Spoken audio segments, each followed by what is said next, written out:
I'd like to welcome you once again to our Take 5 series, Season 3, brought to you by the Chisipite Seventh-day Adventist Church, in particular, the Women's Ministries Department. My name is Busi Ncube. We have spent the last few days exploring the life of David and lessons that we can derive from his life and his experiences that would help us to navigate the difficult seasons in our lives. Today we are transitioning from David the fugitive that had been anointed king, to David when he is now fully established as the king of Israel and is sitting on his throne. For our focus today, we are going to make use of 2 Samuel chapter 9, verse 1 to 5. In this story, we find that King David had now managed to conquer the house of Saul, and his house or his family had overcome his enemies, the descendants of Saul that were fighting him, and he was now fully established as the substantive king of Israel. And in this story, David does something that is peculiar. He asks, is there anyone in the house of Saul that I can show mercy to? So our focus today is on David extending kindness to a descendant of his enemy Saul. And then, as he asks this question, eventually Ziba, who was a former servant of Jonathan, comes forward and he says, yes, there is one Mephibosheth, but Mephibosheth is lame. In other words, what Ziba was saying is, yes, there is a descendant of Saul, but I'm not sure you'd want to really bother with him because he is lame and he's going to be an embarrassment. He's already a destitute and outcast living in Lodebar. Why invest in him? David says that Mephibosheth should be collected and brought to the palace. And he sends his private jet to go and pick up Mephibosheth from Lodebar and bring him to the palace. And he says to Mephibosheth, you are going to live in my palace and you are going to be treated like one of us for the rest of your days. Not only that, but each day you will eat at my table. In other words, David was saying that every meal that he set to enjoy, he would enjoy it with Mephibosheth by his side.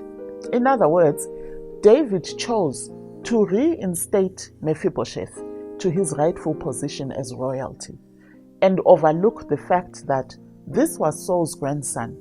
I mean, someone else would have thought that, what if I bring him here and then his other relatives that we have not killed, then entice him to conspire against me and overthrow me? But David takes that risk for the sake of his friend Jonathan. He remembers that were it not for Jonathan, he would maybe not have lived long enough to see himself become anointed and enthroned as the king of Israel.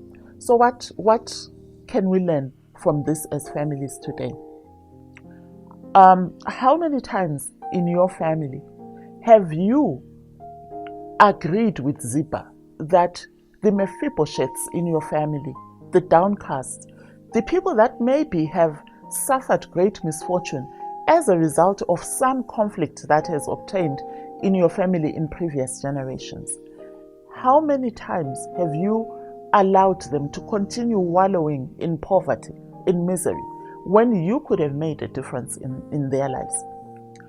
How do you deal with the Zibas in your family, who, even when you want to show kindness to someone, they will say to you, are you forgetting that this is the child of that aunt of yours who refused to pay school fees for you when you were struggling? Or don't you remember that it was because of this woman that your family, your parents separated, your parents divorced? So why would you want to invest in this child? Why would you want to show kindness to them? But today, let us take a leaf from David and learn how to deal kindly with descendants of our erstwhile enemies. Again, I would like to share 3 lessons that perhaps this lesson gives us today.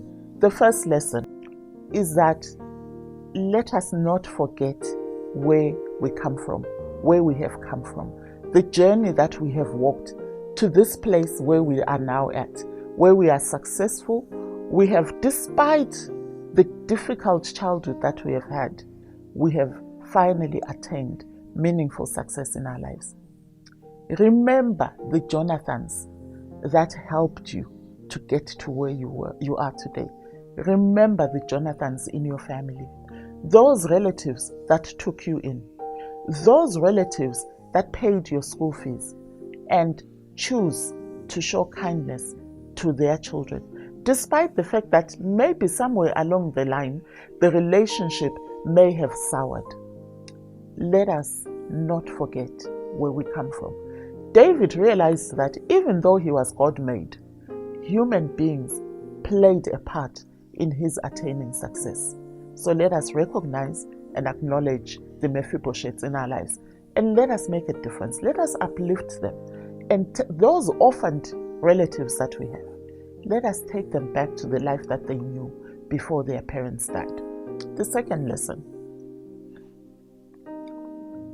In our lives, it is important that we have the wisdom and the integrity to disregard the negative comments about other family members, especially the disadvantaged amongst our kith and kin.